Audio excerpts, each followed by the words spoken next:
마음껏 먹고 살 빠지는 법 없나?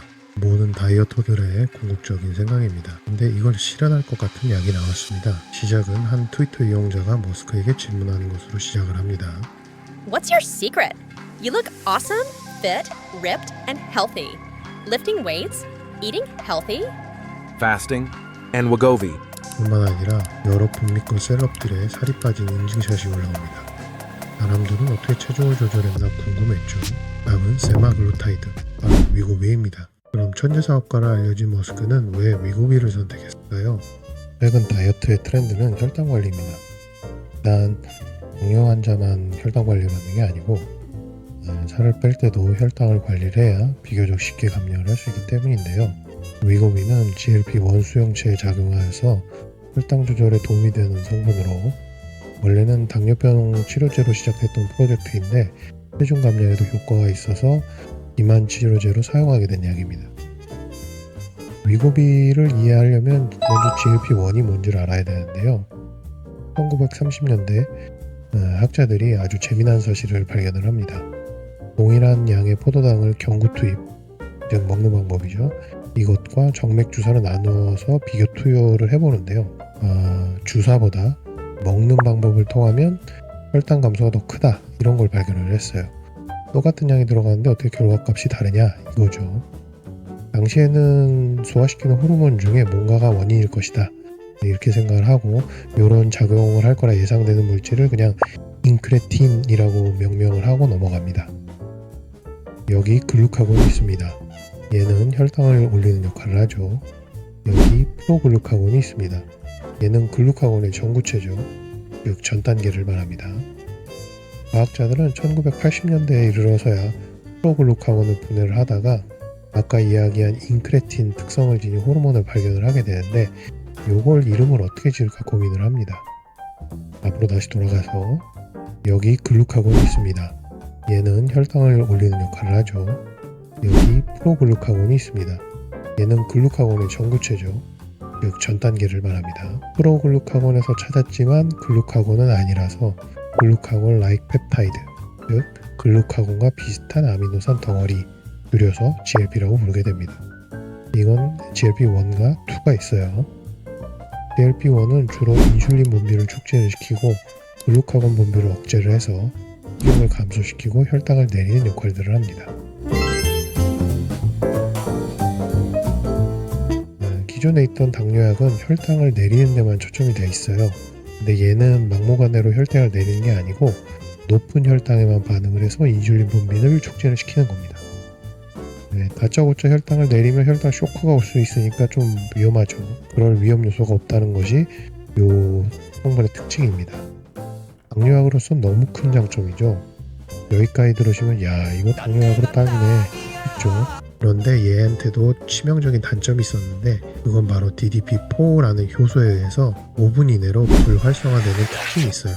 DDP4는 혈장, 간, 신장, 소장, 면역세포 등에 흔하게 있는 단백질을 분해하는 효소입니다.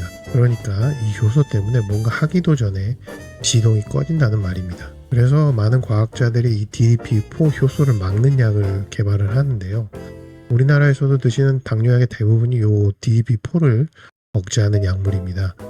그런데 이 효소가 워낙 양도 많고 방대해서 억제하는 거는 한계가 있어서 다른 수를 좀 찾아보게 되는데요. 그래서 나온 아이디어가 GLP-1과 비슷한 애를 만들어 가지고 GLP-1처럼 작동은 하게 하지만 DDP4 효소에는 반응을 안 받는 이런 걸 한번 만들어 볼까 고민을 해본 거죠. 근데 이게 실제로 연구를 해보니까 이 DDP4 효소가 너무 능력이 출중해 가지고 아무리 복잡하게 꼬아서 합성을 해놔도 이게 다 분해가 되는 거예요. 그래서 쉽지는 않았는데 여튼 세월이 흘러서 아주 복잡한 구조를 만들었어요. 26번째 아미노산에 아주 긴 지방산을 붙여서 성공했다고 하는데요. 요걸 성공한 게 덴마크의 노보노디스크입니다. 이때만 해도 유럽의 그냥 작은 제약회사였는데요. 지금하고는 이제 위상이 많이 다르죠. 그리고 이 약물을 추가적으로 연구를 하다 보니까 혈당만 낮추는 게 아니고 뇌에도 작용을 해서 식욕을 억제한다는 효과를 확인을 해요. 근데 이게 효과가 생각보다 괜찮은 거예요. 그래서 그럼 이거 살 빼는 약으로 한번 만들어 보자, 이렇게 된 거죠. 뭐 그런 약 있잖아요. 왜 혈관약으로 개발이 되었다가 발기부전에 효과가 있네 해서 나온 이 비아그라처럼 말이에요. 그래서 그 용량을 높여서 나온 것이 그 유명한 삭센다입니다. 근데 이 삭센다는 단점이 주사로 맞는데 이 방광기가 12시간밖에 안 돼가지고 이게 매일 맞아야 돼요. 이게 되게 불편하죠. 하지만 이미 삭센다로 대박 동벼락을 맞은 노보노디스크가 여기서 멈추진 않았겠죠. 물 들어올 때 놓줘야지 해서 기존보다 훨씬 더 복잡한 지방산을 붙여서 안감기 160시간짜리 제품을 만드는 데 성공을 합니다. 이게 바로 위고비예요. 노보노디스크는 삭센다와 위고비 두 제품으로 시총 240억 달러, 단화로는 38조의 글로벌 제약사로 성장을 합니다. 이야, 여기까지 들으니까 비만약의 게임 체인저 같죠. 하지만 명이 있으면 암도 있듯이 풀어야 할 숙제가 있습니다. 첫 번째는 비용인데요. 미국에서는 월 한 150만원 정도가 들어가는 걸로 알려져 있습니다. 그러다 보니까 1년 이상 사용할 수 있는 사람들이 이렇게 많지 않다고 해요. 실제로 1년 이상 사용하는 사람의 비율이 30%를 넘지 않는다고 하는데요. 또 하나의 단점이 이 약을 중단을 하면 1년 안에 원래 체중으로 돌아가는 요요 증상이 있어요. 머스크도 최근에 사진을 보면 살이 좀 통통하게 또 올라왔죠.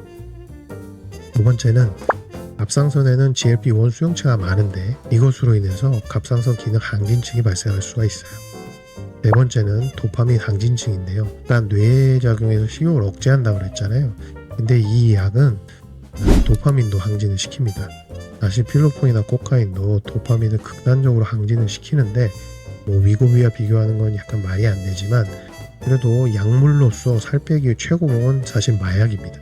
네 번째로는 구토, 노화불량, 두통, 췌장염 등의 마이너한 부작용들이 보고가 되고 있긴 한데요.